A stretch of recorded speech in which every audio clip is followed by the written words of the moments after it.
57% of the patients' blood that they studied of patients with severe chronic fatigue syndrome had a retrovirus called XMRV.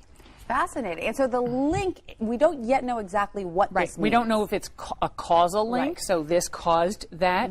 We don't know if it's a coincidence. We don't know if it's what's called a piggyback virus, so that in these patients they're more susceptible to this virus, or we don't know if it's a red herring. What we do know, what this study shows us, first and foremost, most importantly, is there is a biologic basis for chronic fatigue syndrome. So we don't want to hear any more about, oh, they have depression or it's all in their heads.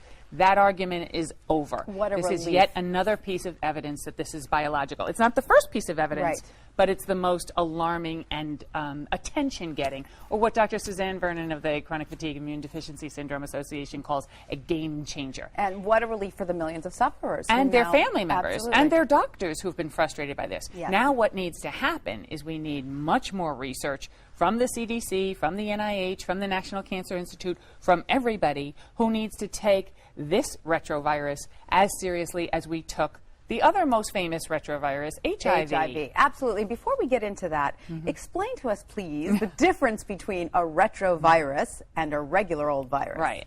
Very simply, it has to do with differences in how the virus reproduces. So a retrovirus gets into the host cell and becomes part of the host cell DNA. That sounds terrifying. Yeah. And so